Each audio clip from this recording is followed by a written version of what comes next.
Now I am doing murungakkai gravy. First onion tomato cut చేసి పెట్టుకోవాలి. దాని తర్వాత మునక్కాయని కట్ చేసి పెట్టుకోవాలి. నేను 2 మునక్కాయ తీసుకున్నాను. నెక్స్ట్ కుక్కర్ తీసుకోండి. దాంట్లో 3-4 స్పూన్ ఆయిల్ వేసుకొని ఆవాలు జీలకర్ర కరివేపాకు వేయించుకోండి. దాని తర్వాత ఆనియన్ బాగా వార్చుకోండి. దాని తర్వాత మునక్కాయ వేసి బాగా 2-3 ట్రిప్పు కలబెట్టుకోవాలి. కొంచెం ఆ లైట్గా పచ్చవాసన పోయే వరకు కలబెట్టుకోవాలి. దాని తర్వాత మనము టొమాటో అంతా కట్ చేసి పెట్టుకొని ఉన్నాం కదా, ఆ టొమాటో వేసుకోండి. నేను 1 బిగ్ సైజ్ టొమాటో యాడ్ చేసి నెక్స్ట్ ఆ టొమాటోతో కూడా ఇప్పుడు బాగా కలిపెట్టుకోవాలి. అప్పుడుదా ఆ టొమాటో బాగా వాడిన తర్వాత కొంచెం సాఫ్ట్గా అయిపోను.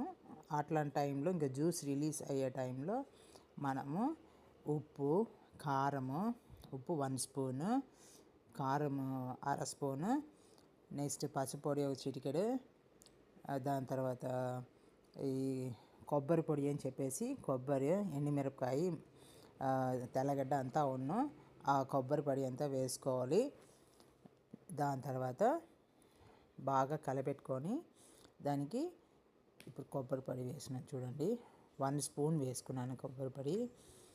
దాన్ని ఒకసారి రెసిపీ మీకు వేసాను ఎలా చేయాలా ఈ పొడి అని చెప్పేసి.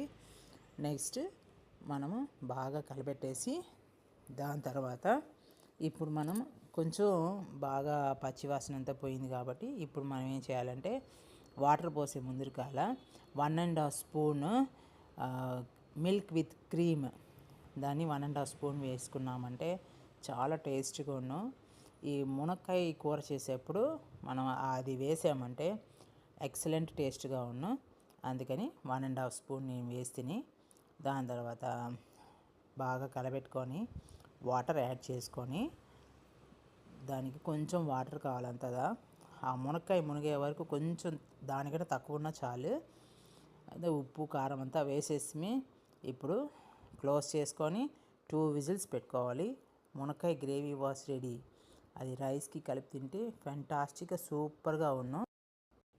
Thank you.